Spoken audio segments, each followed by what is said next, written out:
Hello everyone, কেমন আছেন সবাই? আশা করছি সবাই ভালো আছেন। আপনারা সবাই জানেন আজকে সাবিত্রী ব্রত, তাই আমরা সন্ধ্যাবেলা আমার মা আর আমি বেরিয়ে পড়েছি পুজো দেওয়ার জন্য কালী মন্দিরে। এই দেখো আমাদের এটা মার্কেট, গোমুন্ডা বাজারের মার্কেট। আমরা মার্কেটে এসে একটি ফলের দোকানে চলে গেছি ফল নেওয়ার জন্য। এই ব্রততে সবাই বলে নাকি ঠাকুরকে ফল দিতে হয়। আমরা ভেবেছিলাম প্রথমে মিষ্টি দিয়ে দিব, সবাই বলল যে না, আজকে ফল দিতে হয় ঠাকুরের কাছে, যেহেতু আজকে সাবিত্রী অমাবস্যা। তাই আমরা কিছু ফল নিয়ে নিলাম, রাত্রেবেলা তো তেমন কেউ ফল খায় না, তাই আমরা কিছু ফল নিয়ে নিলাম সবগুলো থেকে একটা একটা করে। দেখো আমার মা চলে গেলেন আগে ফলটা নিয়ে, তারপর আমি ভাবলাম তোমাদেরকে আমাদের গ্রামের মন্দিরটা একটু দেখাই, কত সুন্দর দেখো মন্দিরটা আমাদের। তারপর আমিও জুতো খুলে ওখানে পা ধুয়ে চলে গেলাম মন্দিরে। পা ধুয়ে মন্দিরে ওঠা কিন্তু খুব ভালো একটা কাজ।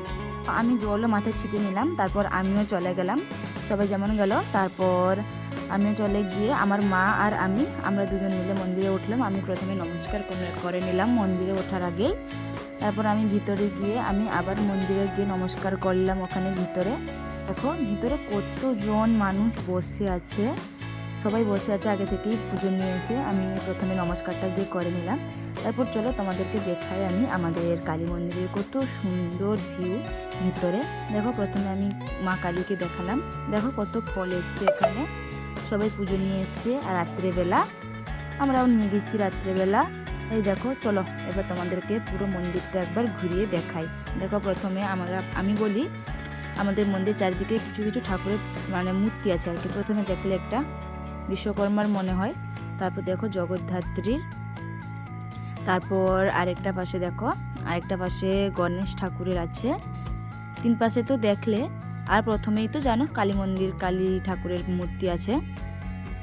তিন দিকে তিনজন ঠাকুর আর সামনে কালী ঠাকুর। এই দেখো এটা আমাদের লিস্ট ঠাকুরের কাছে। দেখো এটা প্রথমে কালী ঠাকুর আছে। তো ব্রাহ্মণ মশাই এতক্ষণে চলেও এসছেন, সবাই দাঁড়িয়ে পড়েছে।